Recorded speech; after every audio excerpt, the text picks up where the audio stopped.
Opa! Que bom receber você por aqui. Espero que este audiolivro te ajude no seu processo de expansão de consciência.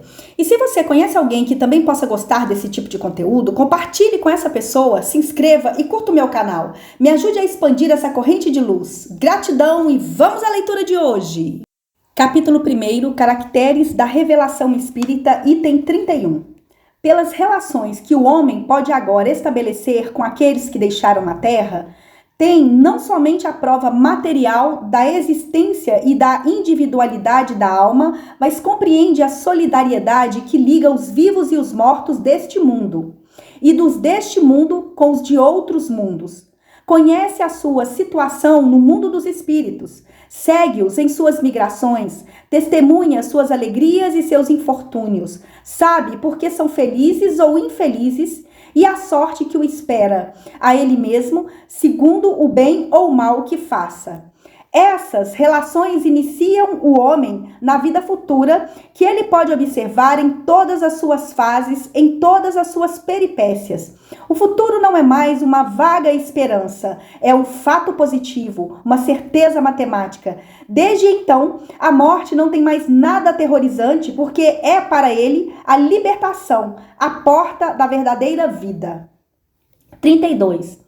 Pelo estudo da situação dos espíritos, o homem sabe que a felicidade e a infelicidade na vida espiritual são inerentes ao grau de perfeição e de imperfeição, que cada um sofre as consequências diretas e naturais das suas faltas. Dito de outro modo, que é punido por onde tem pecado, que essas consequências duram tão longo tempo quanto as causas que as produziram, que assim o culpado sofreria eternamente se permitisse eternamente o mal, mas que o sofrimento cessa com o arrependimento e a reparação.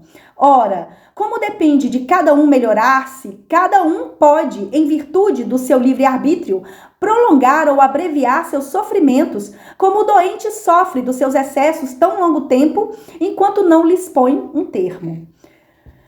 33. Se a razão repele por incompatível com a bondade de Deus a ideia de penas irremissíveis, perpétuas e absolutas, frequentemente infligidas por uma única falta, os suplícios do inferno, que não pode abrandar os mais ardentes e os mais sinceros arrependimento, ele se inclina diante desta justiça distributiva e imparcial, que leva tudo em conta, não fecha nunca a porta do retorno e estende sem cessar a mão ao náufrago, em lugar de empurrá-lo para o abismo. Item 34. A pluralidade das existências, cujo princípio Cristo colocou no Evangelho, mas sem defini-lo mais do que muitos outros, é uma das leis mais importantes reveladas pelo Espiritismo, no sentido de que lhe demonstra a realidade e a necessidade para o progresso. Por essa lei, o homem explica todas as aparentes anomalias que a vida humana apresenta, as diferenças de posição social, as mortes prematuras que, sem a reencarnação, tornariam inúteis para a alma a vida abreviada, a desigualdade das aptidões intelectuais e morais pela antiguidade do espírito, que tem mais ou menos aprendido e progredido e que traz, em renascendo, o que adquiriu em suas experiências anteriores. 35. Com a doutrina da criação da alma, em cada nascimento, vem-se cair no sistema das criações privilegiadas dos homens, são estranhos uns aos outros, nada os liga aos laços, os laços de família são puramente carnais, não são solidários com um passado em que não existiam. Com a doutrina do nada depois da morte, toda relação cessa com a vida. Eles não são solidários quanto ao futuro. Pela reencarnação, são solidários quanto ao passado e quanto ao futuro. As suas relações se perpetuam no mundo espiritual e no mundo corporal. A fraternidade tem por base as próprias leis da natureza. O bem tem um objetivo, o mal, as suas consequências inevitáveis. 36. Com a reencarnação, Caem os preconceitos de raças e de castas, uma vez que o mesmo espírito pode renascer rico ou pobre, grande senhor ou proletário, chefe ou subordinado, livre ou escravo, homem ou mulher. De todos os argumentos contra a injustiça da servidão e da escravidão, contra a sujeição da mulher à lei do mais forte, não há nenhum deles que ultrapasse em lógica o fato material da reencarnação. Se, pois, a reencarnação repousa sobre uma lei da natureza, o princípio da fraternidade universal, ela repousa sobre a mesma lei da igualdade de direitos sociais e, por conseguinte, a da liberdade.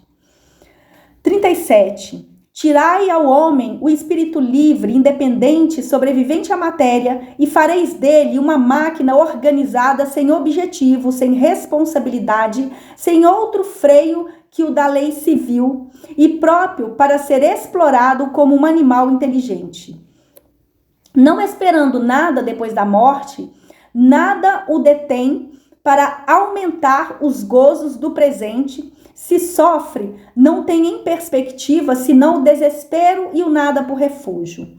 Com a certeza do futuro, a de encontrar aqueles a quem amou, o medo de rever aqueles a quem ofendeu, todas as suas ideias mudam. O Espiritismo não fizesse senão tirar o homem da dúvida com respeito à vida futura. Teria feito mais pelo seu adiantamento moral do que todas as leis disciplinares que o freiam algumas vezes, mas não o transformam. 38.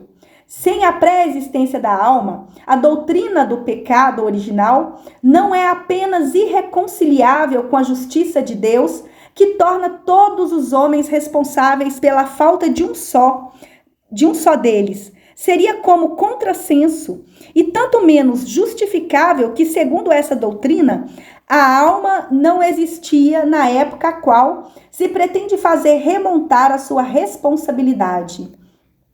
Com a pré-existência, o homem traz em renascendo o germe de suas imperfeições, dos defeitos de que não se corrigiu e que se traduzem por seus instintos naturais, as suas propensões a tal ou tal vício. Essa lei aí, o seu verdadeiro pecado original, do qual sofre naturalmente as consequências, mas com a diferença capital de que suporta o castigo das próprias faltas e não as de outrem.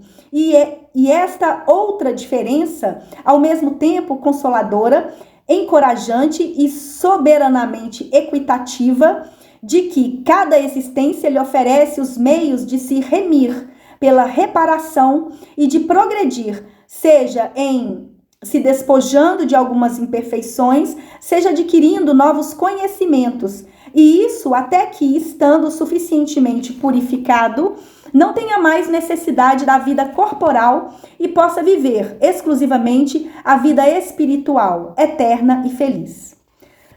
Pela mesma razão, aquele que progrediu moralmente traz em renascendo qualidades inatas, do mesmo modo que aquele que progrediu intelectualmente traz ideias inatas, está identificado com o bem, pratica-o sem esforço, sem cálculo e, por assim dizer, sem nele pensar. Quem está obrigado a combater as suas más tendências está ainda na luta. O primeiro já venceu, o segundo está em vias de vencer. Há, pois, virtude original como há saber original e pecado, ou melhor, vício original. 39.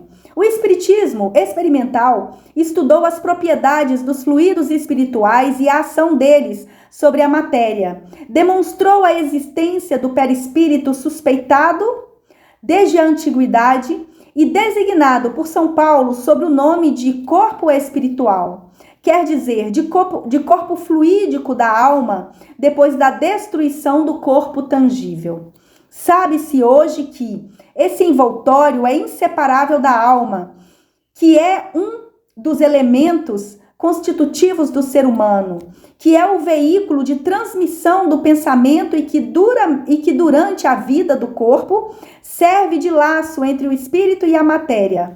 O perispírito desempenha um papel tão importante no organismo e numa multidão de afecções que se liga à fisiologia tão bem quanto à psicologia. 40.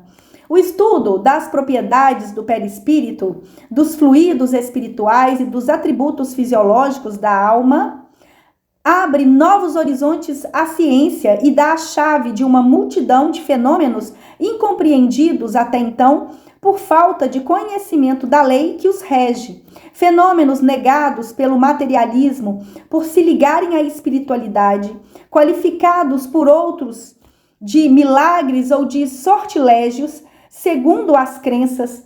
Tais são, entre outros, os fenômenos da dupla vista, da visão à distância, do sonambulismo natural e artificial, dos efeitos físicos da catalepsia e da letargia, da presciência, dos pressentimentos, das aparições, das transfigurações, da transmissão do pensamento, da fascinação, das curas instantâneas, das obsessões e possessões, etc.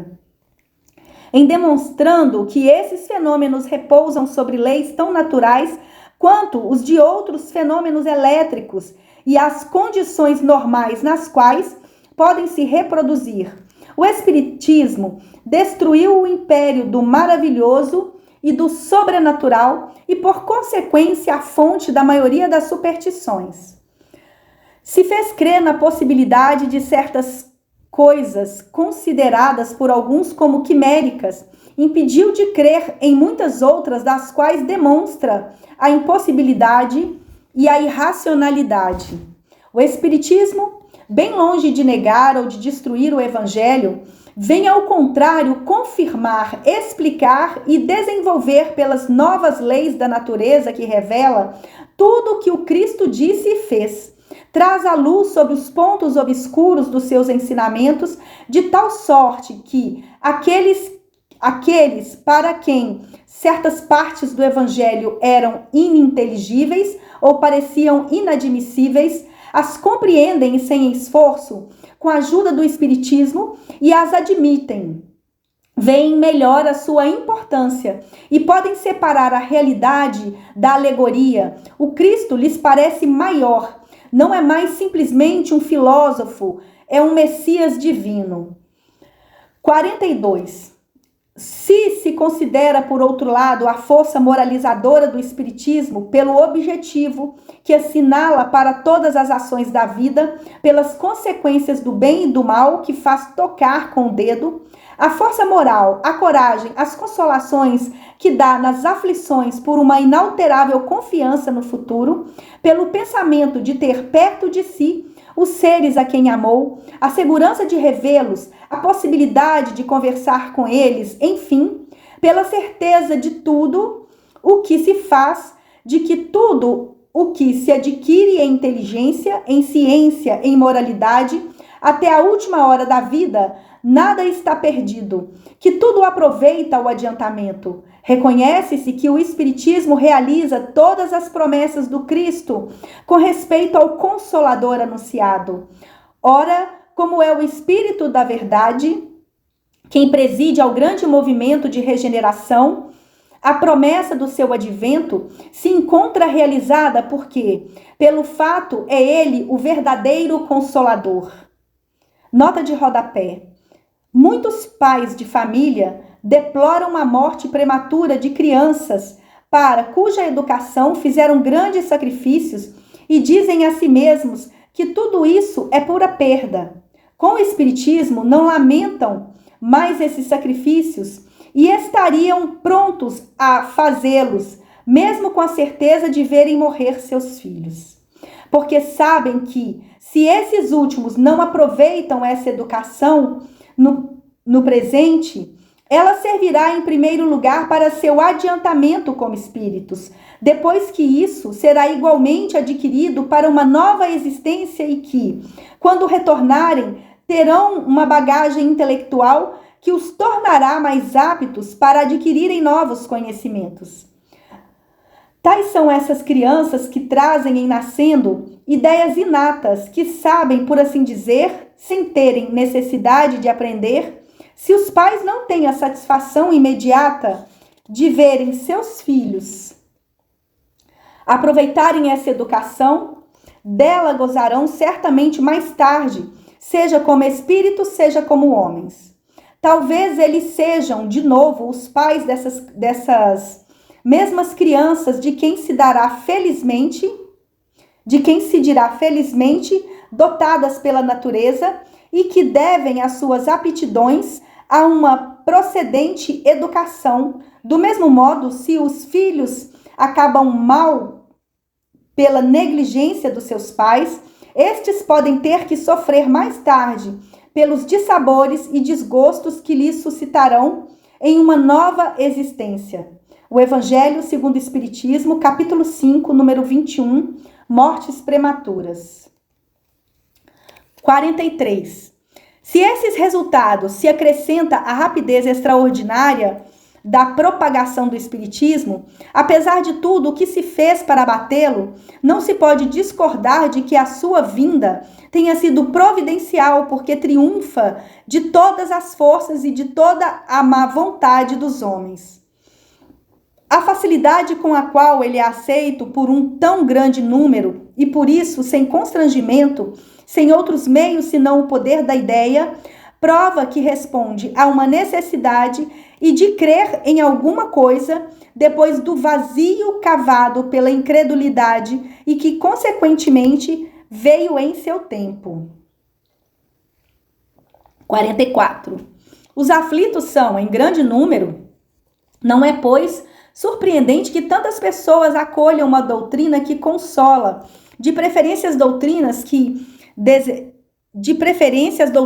desesperam, porque é aos deserdados, mais do que aos felizes do mundo, que se dirige ao Espiritismo.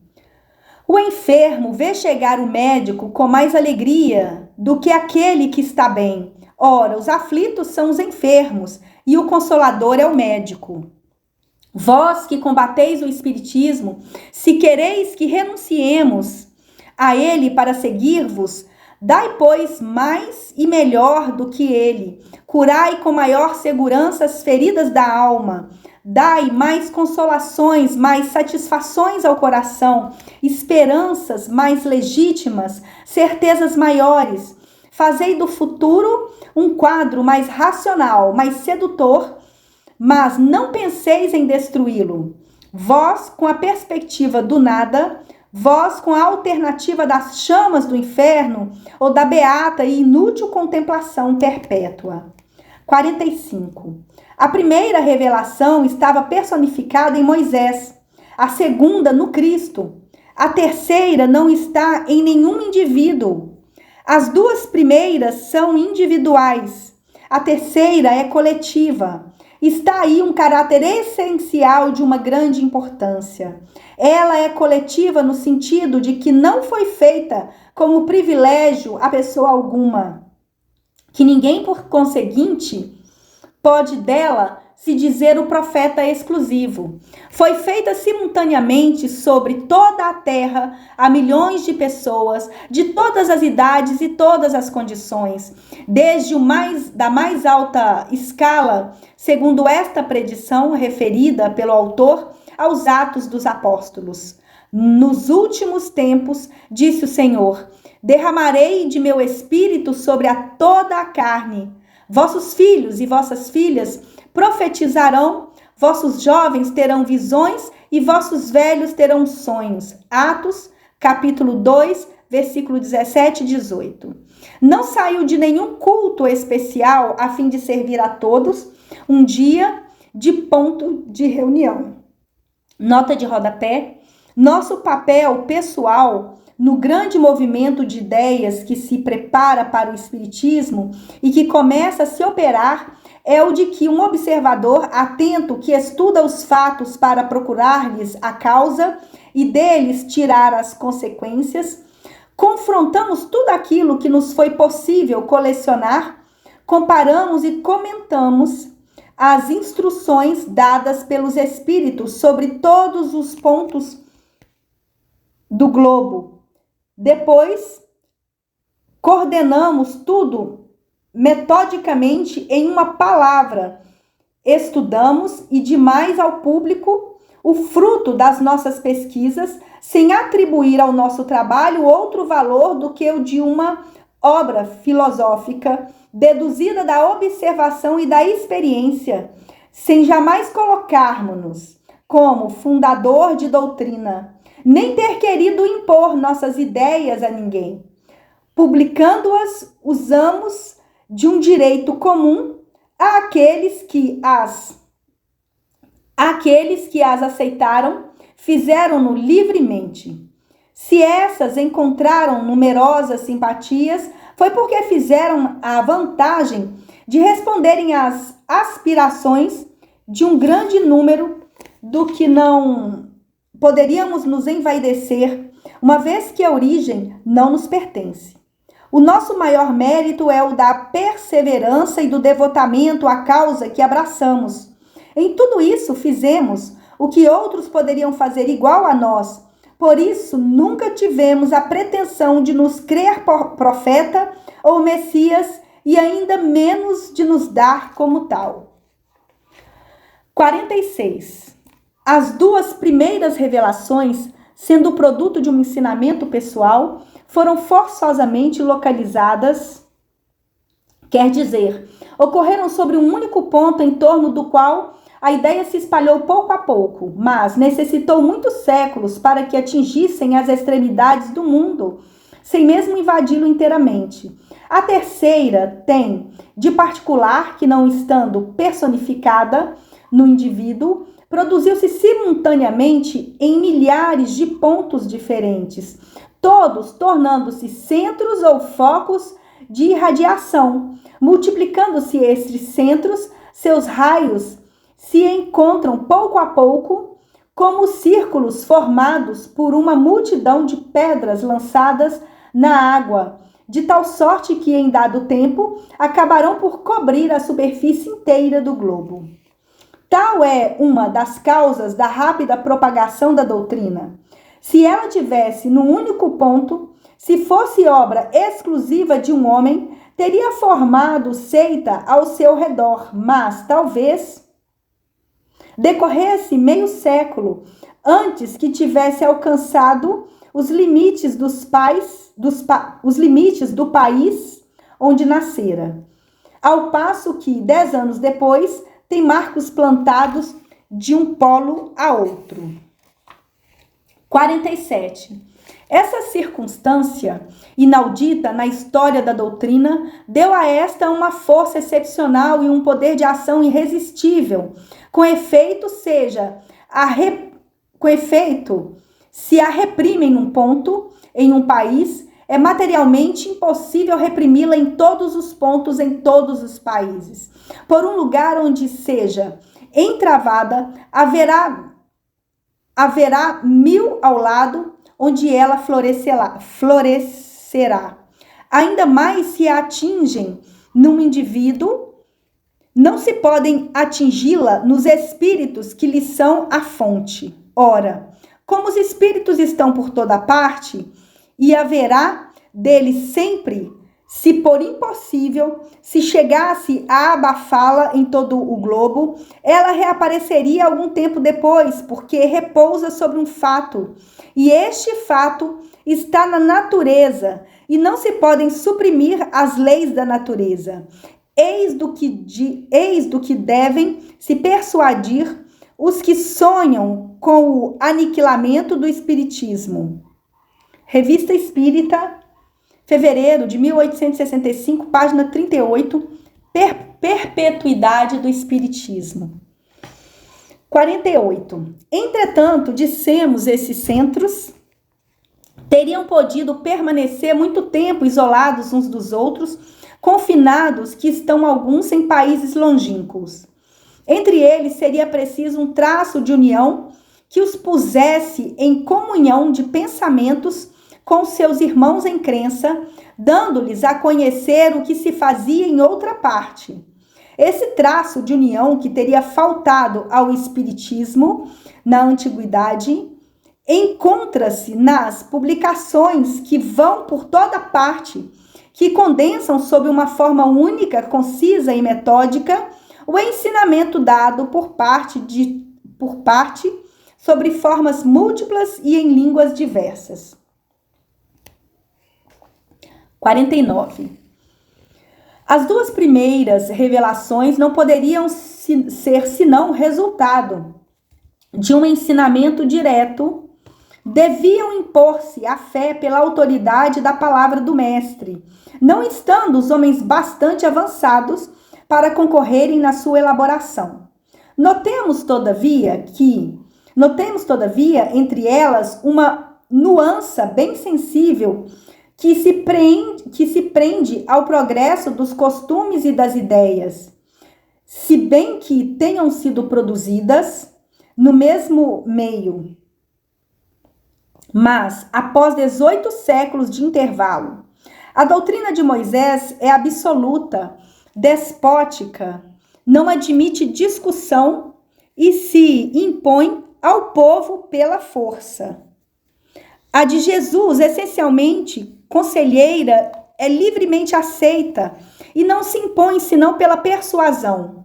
Foi controvertida mesmo durante a vida do seu fundador, que não desdenhava discutir com seus adversários. 50. A terceira revelação veio numa época de emancipação, a de maturidade intelectual, onde a inteligência desenvolvida não pode reduzir-se a um papel passivo, onde o homem não aceita nada cegamente, mas quer ver onde é conduzido, saber o porquê e o como de cada coisa. Devia ser ao mesmo tempo o produto de um ensinamento e o fruto do trabalho, da pesquisa e do livre exame. Os espíritos não ensinam senão o exatamente necessário para colocar sobre o caminho da verdade, mas abstêm-se de revelarem o que o homem pode encontrar por si mesmo, deixando-lhe o cuidado de discutir, de controlar e de tudo submeter ao cadinho da razão, deixando o mesmo frequentemente adquirir experiência às suas custas. Dão-lhe o princípio os materiais. Cabe-lhe tirar deles proveito e pô-los em prática. 51. Todos os elementos da revelação espírita, sido dados simultaneamente em muitos pontos a homens de todas as condições sociais e dos diversos graus de instrução, é evidente que as observações não poderiam ser feitas por toda parte com o mesmo proveito que as consequências a tirar delas, as deduções das leis que regem essa ordem de fenômenos. Em uma palavra, a conclusão que devia estabelecer as ideias não poderia sair senão do conjunto e da correlação dos fatos. Ora, cada centro isolado, circunscrito em círculo restrito, não vendo o mais frequente, senão uma ordem particular de fatos, algumas vezes contraditórios na aparência, não tendo geralmente se ocupado senão com a categoria de espíritos, e além do mais, achando-se na impossibilidade material de abraçar o conjunto, é por isso mesmo importante para unir as observações isoladas a um princípio comum, cada um apreciando os fatos sobre o ponto de vista dos seus conhecimentos e de suas crenças anteriores, ou da opinião particular dos espíritos que se manifestam. Teriam surgido em breve tantas teorias e sistemas quantos fossem os centros. Todos incompletos por falta de elementos de comparação e de controle. Em uma palavra, cada um estaria imobilizado em sua revelação parcial, crendo ter toda a verdade, por falta de saber que, em 100 outros lugares, obtinha-se mais ou menos. 52. Por outro lado, convém notar que nenhuma parte do ensinamento espírita foi dada de maneira completa. Ele diz respeito a tão grande número de observações em assuntos tão diversos que exigem ou conhecimentos ou aptidões mediúnicas espirituais, que teria sido impossível reunir em um mesmo ponto todas as condições necessárias. Desvendo o ensinamento ser coletivo e não individual, os espíritos dividiram o trabalho disseminando os assuntos de estudo e de observação, como em certas fábricas, a confecção de cada parte de um mesmo objeto é dividida entre diferentes operários. A revelação foi assim feita parcialmente em diversos lugares e por uma multidão de intermediários, e é dessa maneira que continua ainda nesse momento, porque tudo não está revelado. Cada centro encontra nos outros centros o complemento daquilo que obtém, e foi o conjunto, a coordenação de todos os ensinamentos parciais que constituíram a doutrina espírita. Era, pois, necessário agrupar os fatos esparsos para se lhes aprender a correlação, colecionar os documentos diversos, as instruções dadas pelos espíritos sobre todos os pontos e sobre todos os assuntos, para acompanhá-los, analisá-los, estudar-lhes as analogias e as diferenças, sendo as comunicações dadas por espíritos de todas as ordens mais ou menos esclarecidos. Seria preciso analisar o seu grau de confiança que a razão permita conceder-lhes, distinguir as ideias sistemáticas, individuais e isoladas das que tinham a sanção do ensinamento geral dos espíritos, as utopias das ideias práticas, suprimir as que eram notoriamente desmentidas pelos dados da ciência positiva e da lógica sã. Utilizar igualmente os erros, as informações fornecidas pelos espíritos, mesmo de mais baixo estágio, para o conhecimento do estado do mundo invisível e dele formar um todo homogêneo. Seria preciso, em uma palavra, um centro de elaboração independente de toda ideia preconcebida, de todo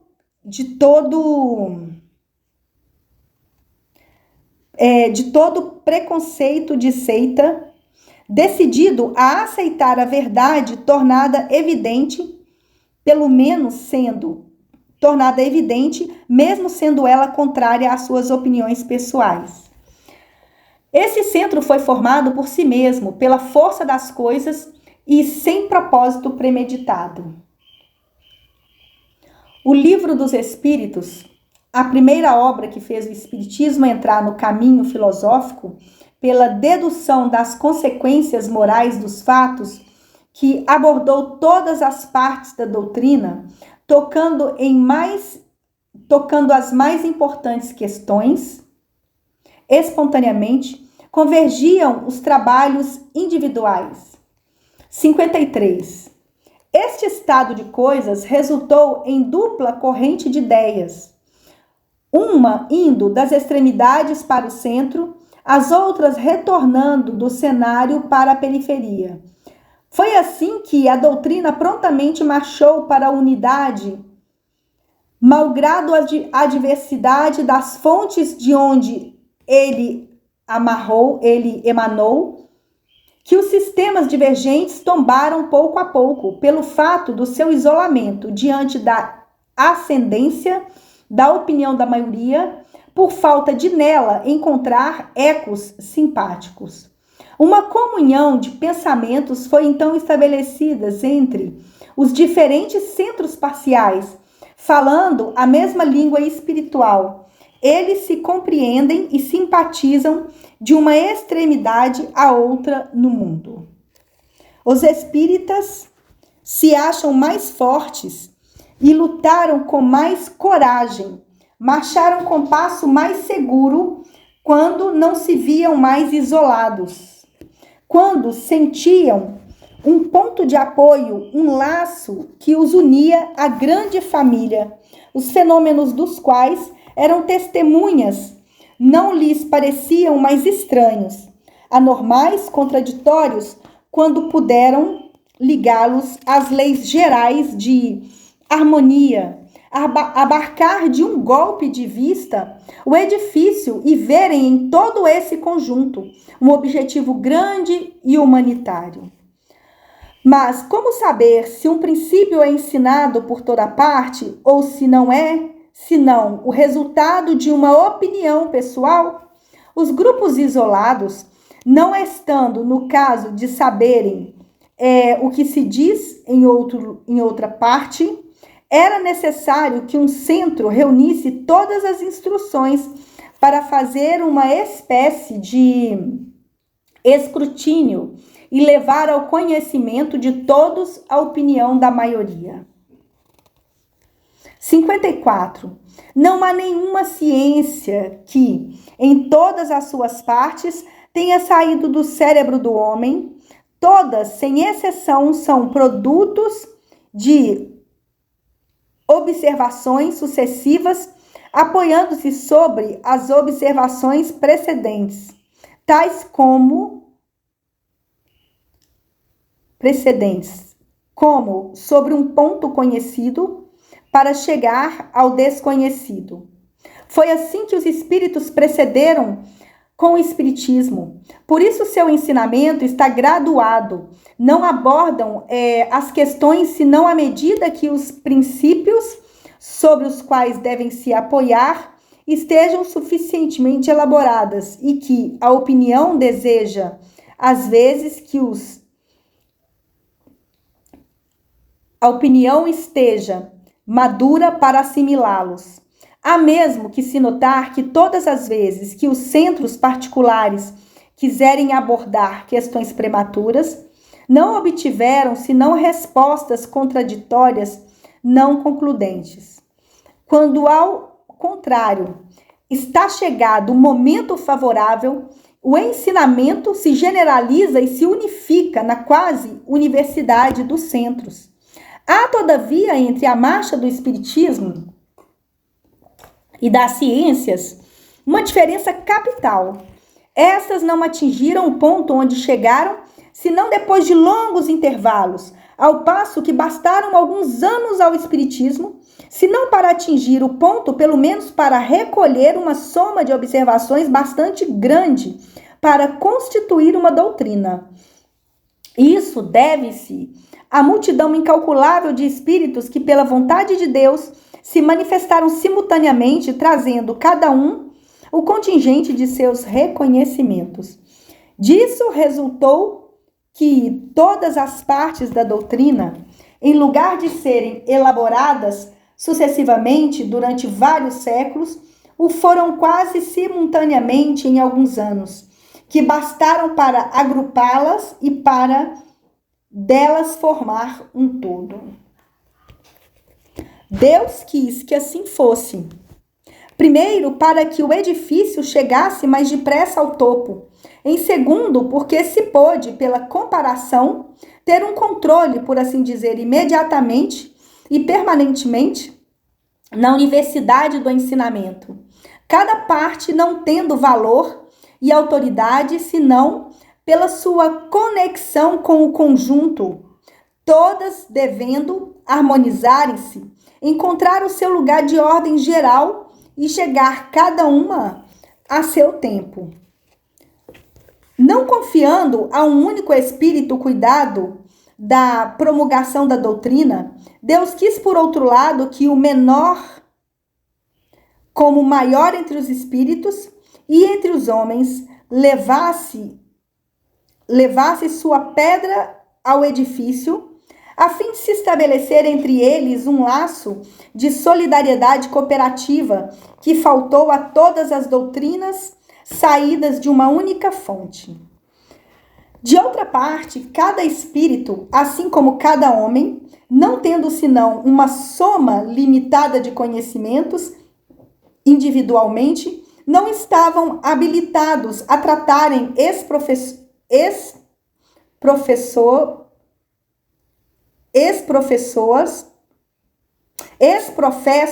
as inumeráveis questões nas quais toca o espiritismo. Eis igualmente porque a doutrina, para cumprir os objetivos do Criador, não poderia ser obra de um único espírito, nem de um único médium. Não poderia sair, senão, da coletividade dos trabalhos controlados uns pelos outros. 55. O último caráter da revelação espírita é que ressalta das próprias condições nas quais está feita. É que, apoiando-se sobre fatos, não pode ser senão essencialmente progressiva, como todas as ciências de observação, por sua essência, contrai aliança com a ciência que, sendo a exposição das leis da natureza, em certa ordem de fatos, não pode ser contrária à vontade de Deus, autor dessas leis. As descobertas da ciência glorificam Deus em lugar de diminuí-lo. Elas não destroem, senão, o que os homens estabeleceram sobre as ideias falsas que fizeram de Deus.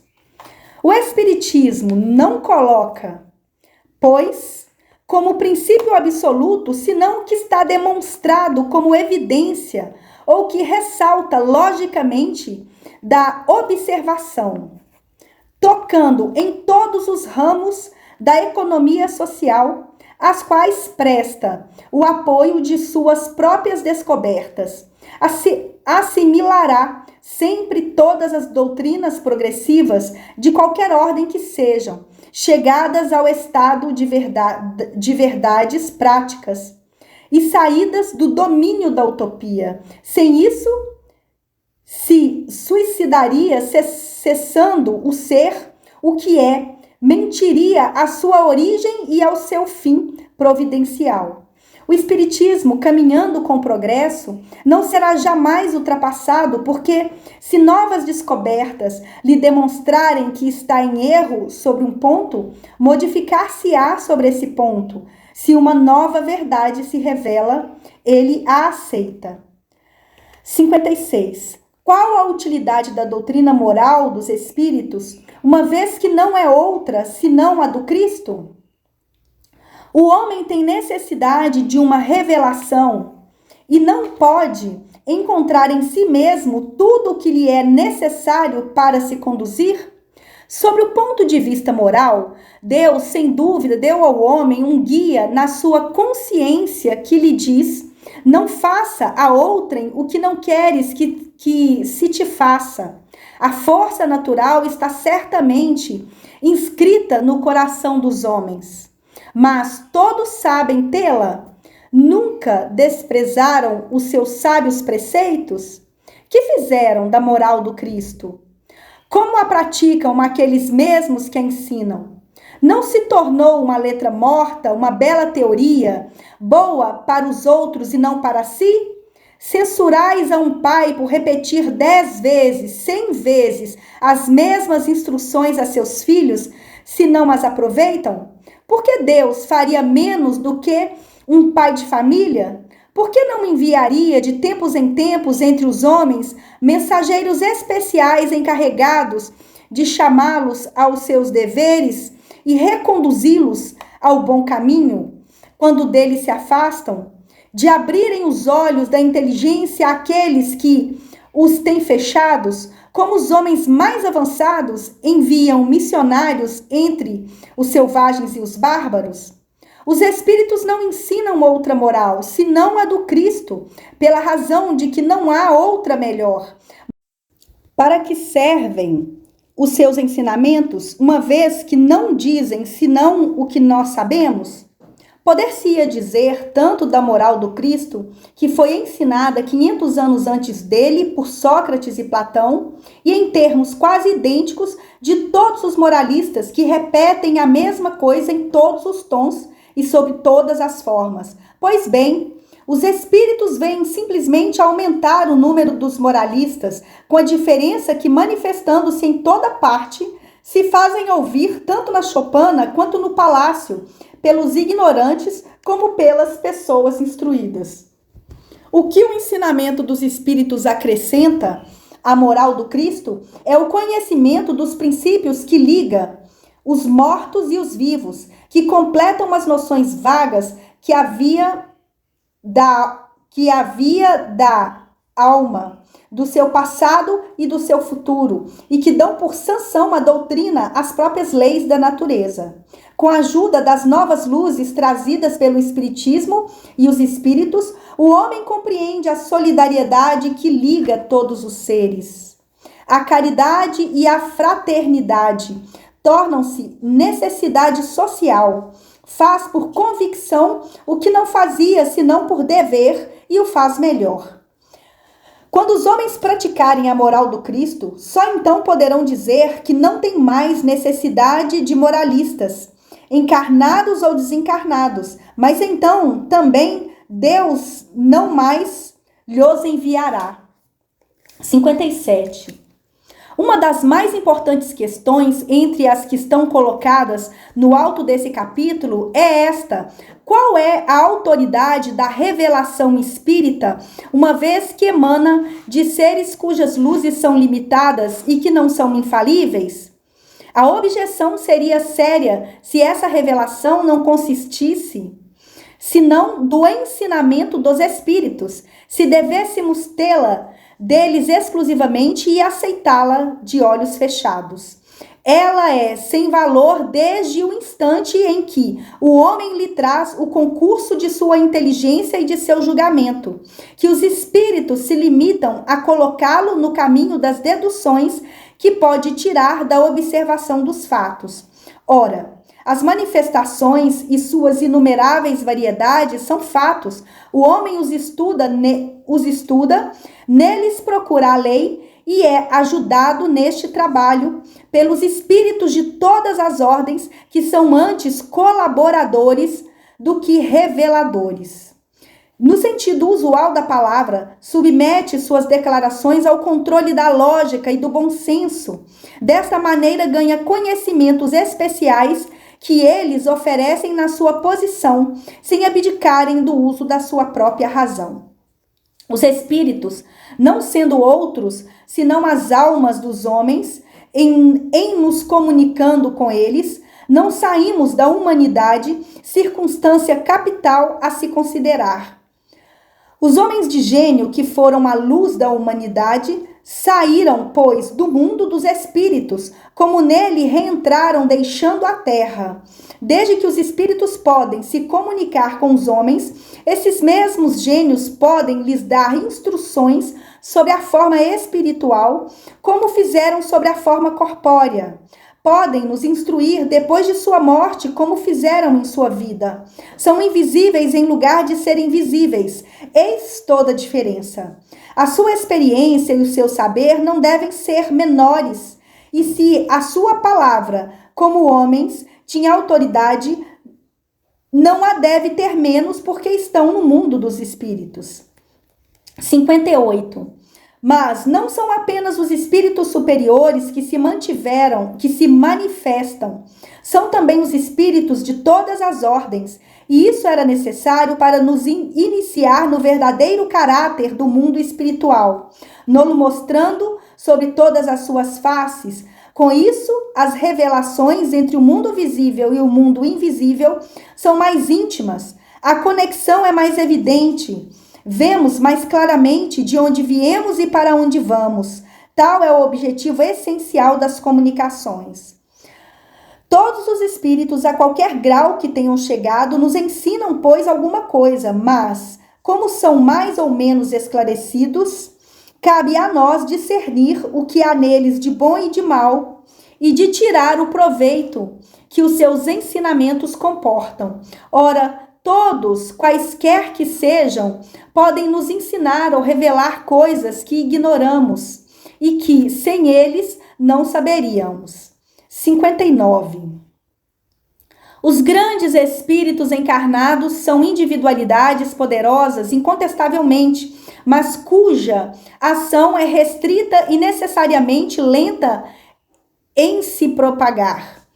Que um só dentre eles, fosse mesmo Elias ou Moisés, Sócrates ou Platão, viesse nesses últimos tempos revelar aos homens o estado do mundo espiritual, que teria aprovado a verdade de suas assertivas nesse tempo de ceticismo, não o teriam considerado como um sonhador ou um utopista? E em se admitindo que estivesse com a verdade absoluta, os séculos teriam se escoado antes que suas ideias fossem aceitas pelas massas. Deus, em sua sabedoria, não quis que fosse assim. Quis que o ensinamento fosse dado pelos próprios espíritos e não pelos encarnados, a fim de convencer de sua existência e que ocorreram simultaneamente em toda a terra, seja para propagá-lo mais rapidamente, seja para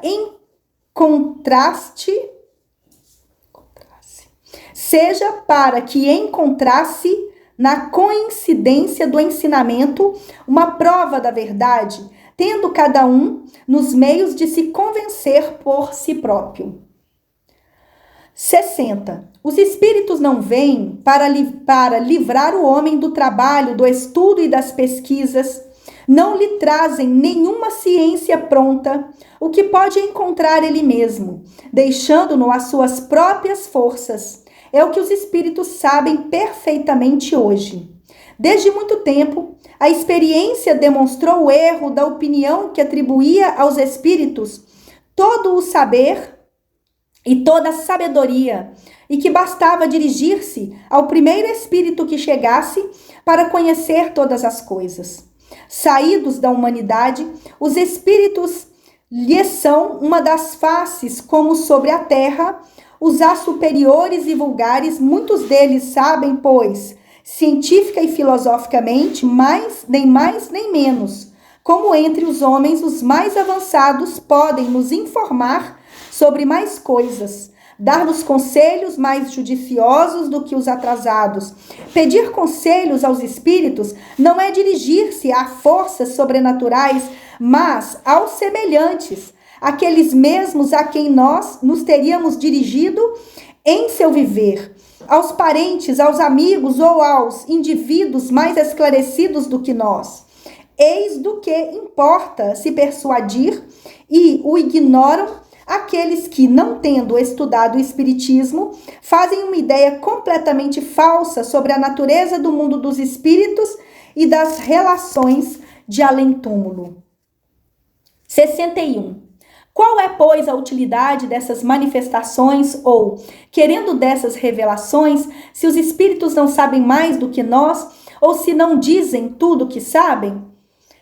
Primeiro, como dissemos, eles se abstêm de nos dar o que podemos adquirir pelo trabalho. Em segundo lugar, há coisas que não lhes é permitido revelarem, porque o nosso grau de adiantamento não comporta. Mas isso à parte, as condições da nova existência alargam o círculo das suas percepções.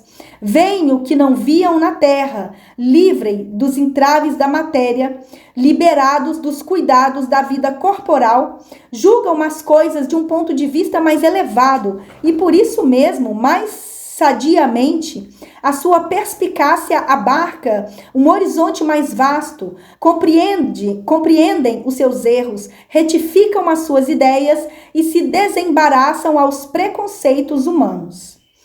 É nisso que consiste a superioridade dos espíritos sobre a humanidade corporal e que seus conselhos podem ser, com relação ao seu grau de adiantamento, mais judiciosos e mais desinteressados do que os dos encarnados. O meio em que se encontram lhes permite, por outro lado, iniciar nas coisas da vida futura que ignoramos e que não podemos aprender naquela em que estamos. Até hoje, o homem não havia criado senão hipóteses sobre o seu futuro. Eis porque suas crenças sobre esse ponto ficaram divididas em sistemas tão numerosos e tão divergentes, desde o niilismo até as fantásticas concepções do inferno e do paraíso. Hoje são as testemunhas oculares, os próprios atores da vida de além-túmulo, que vêm dizer o que ela é e os únicos que poderiam fazê-lo. Essas manifestações, portanto, serviram para nos dar a conhecer um mundo invisível que nos rodeia e que não supunhamos E só esse conhecimento seria de uma importância capital, supondo-se que os espíritos fossem incapazes de algo nos ensinarem a mais. Se fordes a um país novo para vós, rejeitaríeis as informações de um humilde aldeão que encontrasseis? Recusaríeis interrogá-lo sobre o estado do caminho, porque não é senão um camponês? Não esperarias dele, certamente, esclarecimentos de uma alta importância, mas, tal como é, e em sua esfera, poderia, sobre certos pontos, vos informar melhor do que um sábio que não conhece o país. Tiraríeis das suas indicações consequências que ele mesmo não poderia tirar, mas não teria sido menos um instrumento útil para as vossas observações. Não tivesse servido senão para vos fazer conhecer os costumes dos camponeses. Ocorre o mesmo com as relações com os espíritos, onde o menor pode servir para nos ensinar alguma coisa. Obrigada por ter chegado até aqui. Curta, comente, compartilhe o meu canal. Ajude a espalhar essa corrente de luz.